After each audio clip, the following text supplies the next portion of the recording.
And I'm outraged, I'm sickened, and I'm saddened by the way Shedeur continues to be treated in the National Football League. Now by those sorry-ass Browns and sorry-ass Kevin Stefanski.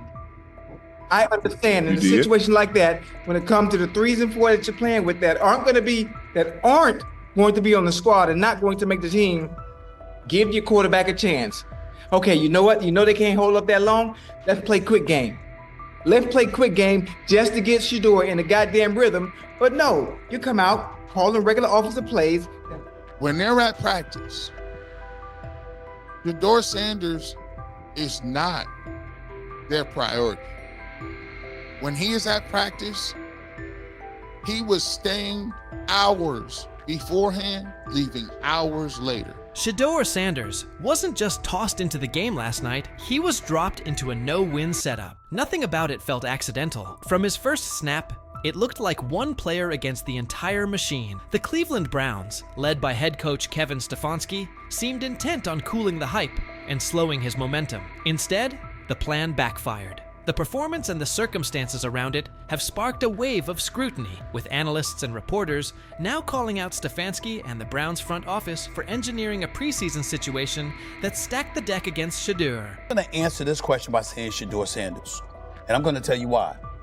I think he's being set up to... Stephen A. Smith said from the outset that the entire preseason would be engineered to undermine Shedeur Sanders. He argued that even starting the first preseason game was part of a plan to make him stumble, fueling the idea that he's just a 5th-round pick, and validating the skeptics. Whether that blueprint existed before the games kicked off or not, it didn't stop there. Now, attention has turned to Kevin Stefanski and the Cleveland Browns for placing Shedeur in an unfamiliar system and circumstances that set him up to falter. Garrett Bush echoed that criticism, noting that regardless of how hard Shedeur worked before and after practices, he was never treated as a true priority in their plans. When they're at practice, Shedeur Sanders is not their priority. When he is at practice, he was staying hours beforehand, leaving hours later. Kevin Stefanski doubled down, saying his group was executing and placing the responsibility squarely on Shedeur Sanders for the miscues. When pressed on whether having Shedeur work all week with 3rd and 4th team units contributed to the mistakes, Stefanski wouldn't budge. Rather than acknowledge that first team reps might have better prepared a rookie, he waved off the idea and reiterated that his job is to develop young players. But what kind of development plan withholds meaningful snaps with starters, then drops a promising prospect into live action and expects him to run concepts he's never practiced with them?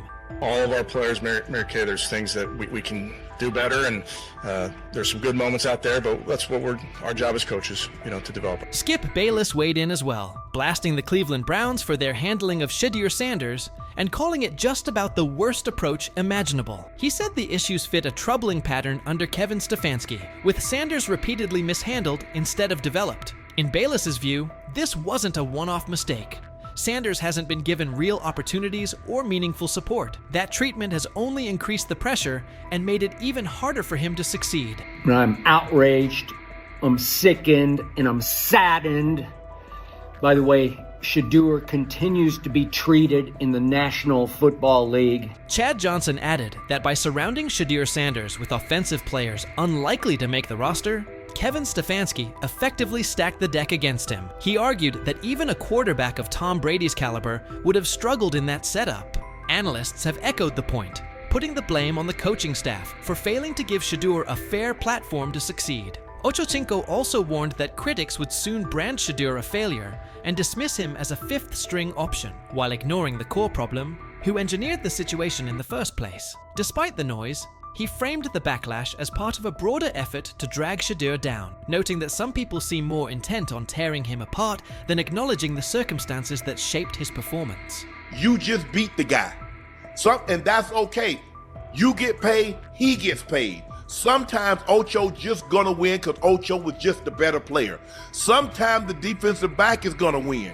He wins some, you win more than you lose. Despite the noise, Shedeur Sanders never criticized head coach Kevin Stefanski or anyone else. He put the outcome on himself and focused on what he could control. He acknowledged there was plenty to clean up and committed to doing the work. He framed it as a learning opportunity, refusing to let one preseason outing define him. Like a veteran, he owned the mistakes, recognizing he needed better eye discipline on those designed runs and smarter decisions to keep the offense on schedule. He even took responsibility for every sack, stating they were on him. The response was measured and mature, reflecting his grasp of the position and his readiness to improve. No, I gotta watch the film, honestly. I can't say what it was. It's definitely different places where I could got my eyes in better spots and got to the progressions quicker and regardless of anything, so all those sacks, they definitely on me. How long can Shedeur Sanders keep absorbing the blame on his own? How long before the decision makers who've steered this process either stand up for him or at least grant him a fair look? More and more voices around the league see this as deliberate. Shedeur cleared the first gauntlet, but he's still tangled in the same net. That's the core problem. Not one preseason outing, but an apparatus that keeps tilting the field. The treatment of Shedeur Sanders forces hard questions about fairness, opportunity, and bias in the NFL. Despite the obstacles placed in front of him, he's responded with poise, owning his performance, identifying areas to improve, and committing to growth. But the larger issue isn't his willingness to learn, it's the structure around him that keeps narrowing his margin for success. His experience with the Browns, being dropped into situations where failure felt pre-written, points to deeper systemic habits. Young players, especially those who don't fit a preferred narrative, get boxed in, judged early, and developed late. This isn't only one quarterback story. It mirrors what countless prospects face when perception, politics, or preconceived roles outweigh on-field evaluation. As analysts and commentators continue to spotlight what's happening, it's clear the conversation about Shedeur Sanders has moved beyond a single depth chart debate. It's about dismantling baked-in biases and delivering a truly even playing field. Shedeur's resilience is real and admirable. The unanswered question is whether the system will evolve fast enough to let players like him do more than survive so they can finally thrive. What do you think? Was out there, I talked to Denzel Ward, Yep. I talked to some, but I didn't say the name. But anyway, I done talked to some people. He looked different. There's a difference when that young bull is out there spinning that ball. You hear me? Mm-hmm.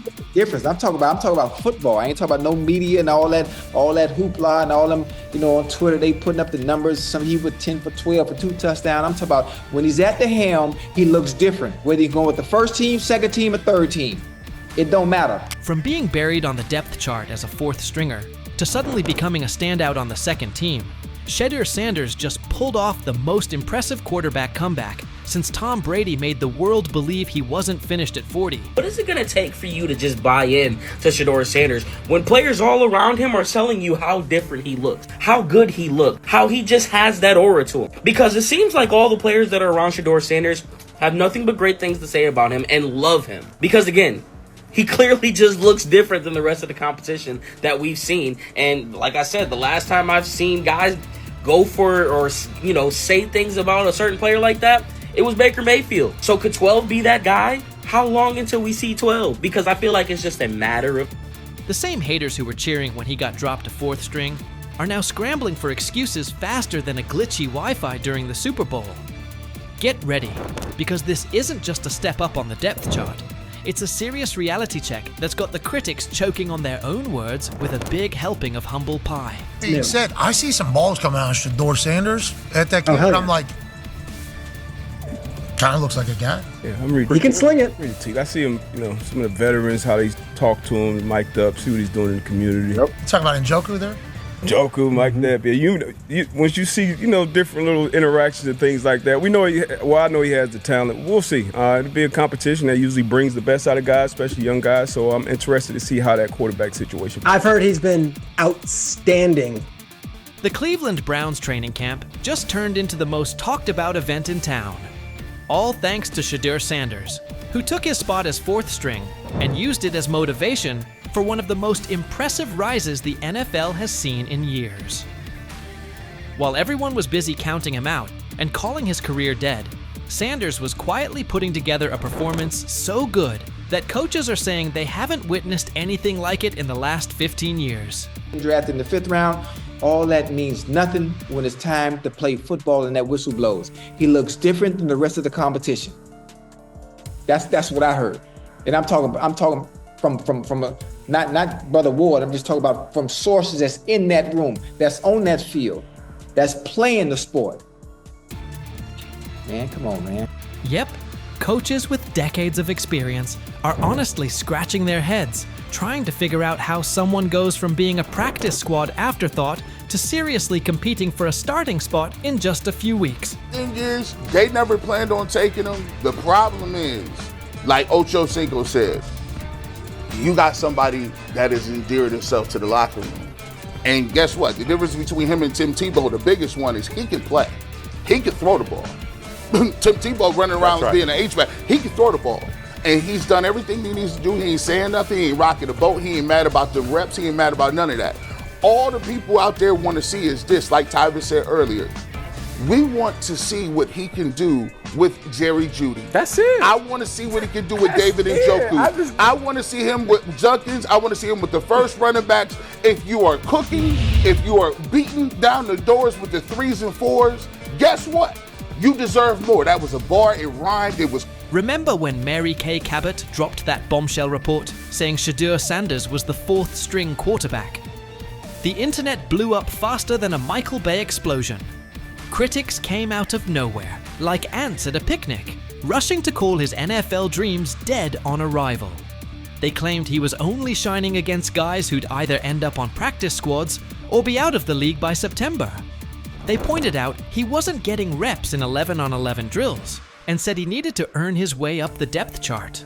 Dude, listen, the guy, all I can say is that he goes where the ball's supposed to go and it looks the way it's supposed to look. Mm-hmm. And when I hear that tells me it sounds like the Browns may have got a steal with Shedeur Sanders in the 5th round, because I think he'll have a chance. I'm not saying he's going to be the starting quarterback in September, like week 1 or 2 or whatever it may be early in the year, but I think he's got a chance to develop into something that hopefully would preclude them from having to draft a quarterback first overall or top 5 next year. He said, I see some balls coming out of Shedeur Sanders at that kid, and I'm like,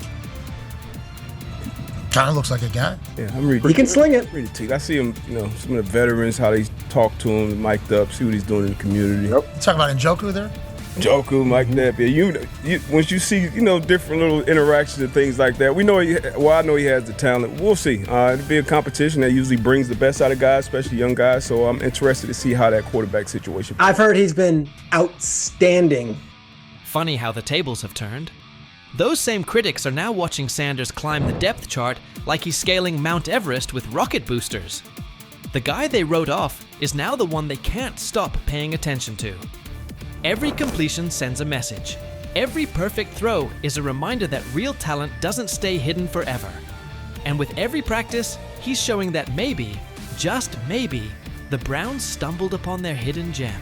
One thing for the fans to sit here and hype up Shedeur Sanders, because we all know how we get about certain players that we like. But it's another thing when you hear it from players who are actually on the field, who are actually in the locker room, who are actually next to this guy every single day. Because I'm sure we've all seen the quote by now by Chad Johnson when they were on the nightcap, and he talked to some young bulls. He talked to Denzel Ward. He didn't want to give away his name, but he already did it. And he said that Denzel Ward says he looks different from the rest of the competition. We've already been seeing. When word got out that Shedeur Sanders officially moved up to second-team reps, passing Dylan Gabriel along the way, the shockwaves hit from Cleveland all the way to Canton. This wasn't just some small roster tweak, this was huge. One day he's throwing passes to practice squad guys, and the next he's running with the second team, putting real pressure on the starting quarterback spot. The promotion came after Sanders completely dominated minicamp, showing toughness, leadership, and total control on the field. His passes were right on target, hitting receivers in stride. His decision-making was sharp as a blade, and his grasp of the playbook had coaches nodding like proud parents at a school play. But this wasn't beginner's luck. It was steady, calculated execution that the coaching staff just couldn't ignore. And I don't know, there was never no one thought he was this malcontent or like a bag. It wasn't. That was the word. That was kind of what was being said. That was kind of what was being said. No. The pre-draft process was so unorthodox that he didn't go through it all like everyone else did. And I think there's a lot that we can look back on this thing, especially if he becomes a star in this league and say, you could point fingers in a million ways. Not having a pure agent, not having the workouts that everyone else did, going to these teams, not necessarily being as willing to throw the ball when asked at the All-Star games, like that kind of stuff I think might have stung him, it might have turned teams off, but When Stephen A. Smith starts singing your praises, that's when you know you've officially arrived. The ESPN personality, famous for his fiery takes and no-nonsense analysis, didn't just mention Sanders. He gave him the full Stephen A. treatment.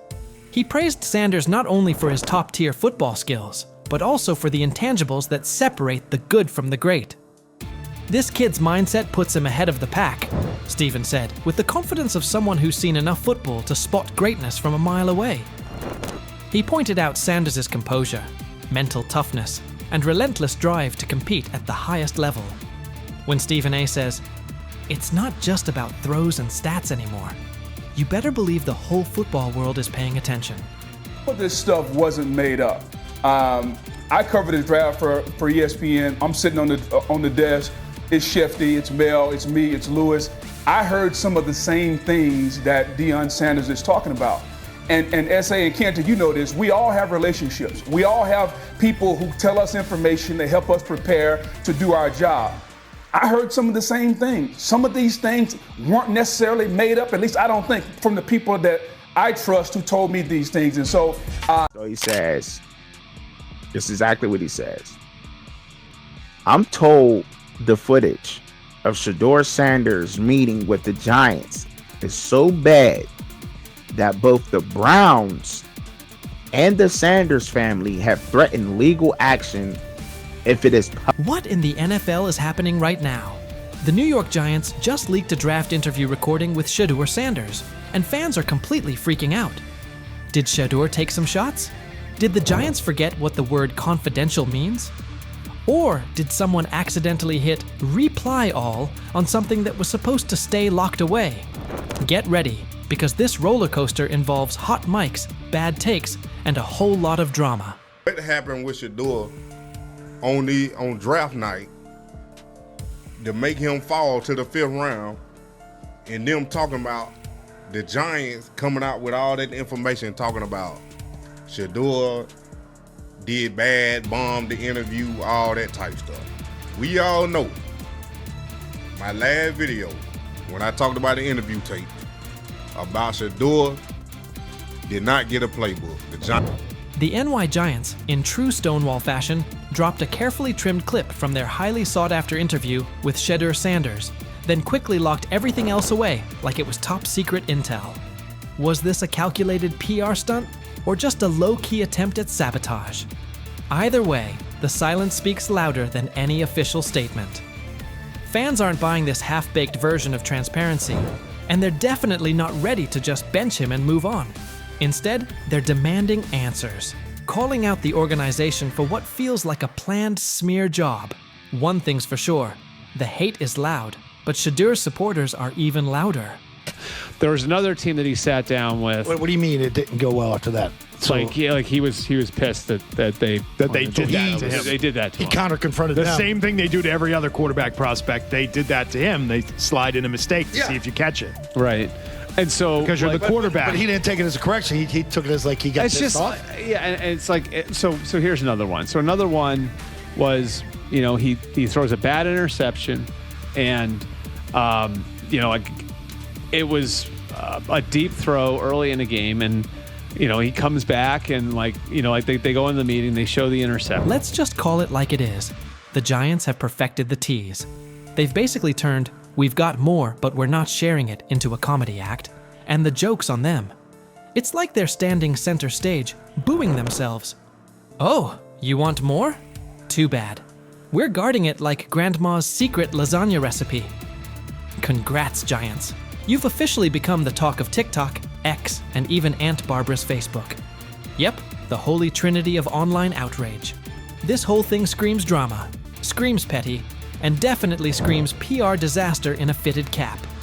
Just release the full tape before fans start pulling up to headquarters with pitchforks and popcorn. Somebody's getting fired. The GM, who is that nigga that Jaden Daniels. The GM is on film that the nigga's son, the nigga asked his son last draft, yo, who you think I should pick? His son like, yo, you need to get the Jaden Daniels nigga, B. This is what his son, it's on tape. You should go Jaden Daniels. He laughing at his son. And all right, cool, get Jaden Daniels. I don't even know how that tape got out. I wouldn't have let the shit get out personally. Meanwhile, Shedeur, the latest poster boy for maybe the Giants don't like talent unless it's dressed in blue and red confetti, is soaking it all in like it's just another day at practice. And here's the best part of the irony. The Giants tried to label him as all hype, no substance, a paper tiger. But instead, they accidentally turned him into the hottest name being mentioned by every sports analyst out there. They tried to bury the story, but somehow ended up stamping it in bold. It's the classic case of ignoring a trending conversation for so long that sure, people get annoyed, but at the same time, they keep your name alive better than your own PR team ever could. It's funny. New York Giants, where these tapes at? You hear me? Because if Shedeur Sanders was so unprofessional, y'all would have leaked the tapes for the whole world to see, right? Because understand, it's a lot of he say, she say. But one thing I do know, as a young black man growing up in this world, being straightforward and not sugarcoat anything.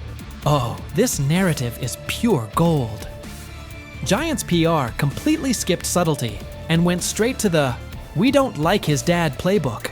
A move so awkward, it's like trying to dunk and ending up in a kiddie pool. You can almost picture them brainstorming it. Yeah, we're just not fans of QB families that aren't ours. Because nothing screams professionalism quite like having zero self-awareness. And the fan reactions? Absolutely priceless. That one little clip was all it took to set the internet on fire. Keyboards everywhere started lighting up. People are asking, why hide the good stuff? What are you trying to cover up? If there's really nothing to hide, why not just drop the full thing? And spoiler alert, they weren't whispering. Social media exploded faster than a New York City grill on Memorial Day weekend. Them out. Another moment. What they do during the film and the combine and the meetings is teams will install mistakes intentionally planted in the install, and they want you to catch them. Shedeur didn't, and when a coach called him out, once again, it didn't sit well. It's like, bro, there's not many teams needing quarterbacks, especially since Pittsburgh appears to have a deal with Aaron Rodgers and Tennessee's getting Cam Ward. So you're down to the Giants, who are not in. And that brings us to the next tasty slice of irony. By refusing to release the full interview, the New York Giants probably thought they were hurting Shedeur Sanders' image. But instead, they ended up throwing gasoline on the hype train. Rather than shutting things down, they made him look like the kid who grabbed the last cookie and somehow got blamed for taking the whole jar. Only difference? This kid's got cameras on him 24/7, and he's handling the heat like a seasoned pro. Now, every move he makes is being broken down, every throw studied like it's a presidential debate. Fans are calling it what it is. They've lied on Shedeur. Some say the Giants just don't like his dad, and honestly, that might be true. Maybe this whole thing was just a cheap shot at Deion Sanders by extension. But here's the plot twist. The harder they try to drag him down, the more interesting his story gets. The Giants accidentally turned Shedeur into a walking headline, a controversy in cleats. They tried planting doubt, but all they really did was create buzz. He's no longer just a top draft pick. He's now a symbol of resilience, a narrative goldmine, and living proof that real talent doesn't fold under pressure. It levels up. And at this point, even if the Giants wanted to, there's no turning off the spotlight. Okay, so probably the most fun yet the most difficult thing I cover and we cover all year long is not games. It's the NFL draft. Because I've said this many times, you get lied to for a month to 2 months up to it. And so often during the draft, and every few drafts, there's a guy that really falls, precipitously falls. This year it was Shedeur Sanders, it's been Aaron Rodgers, it's been Dan Marino. Every few years somebody falls a lot. And so, but those stories don't come out until like the fall and after. Let's not overlook the fact that the hate is so strong, you could bottle it up and sell it as radioactive cologne. You can practically watch it leaking out of Giants HQ like toxic sludge straight out of a bad superhero origin story. But here's the twist. Maybe that's their superpower. Maybe the New York Giants really believe they're cooking up some secret formula, a cocktail of manipulation and media spin. But here's the thing. Every bit of shade they throw at Shedeur Sanders only makes his story bigger. Every time they try to box him in as some overhyped diva or question his character, they accidentally hand him another viral moment. And now, he's the underdog hero rising through the smoke. Let's be real. This isn't just about football anymore. This is about narratives, control, and how the establishment absolutely loses it when they're no longer holding the pen. And the real kicker? They still won't release the full interview. You've got NFL fans, media heads, and entire Reddit threads all chanting, "Drop the tape." Like it's some long-lost Beatles album.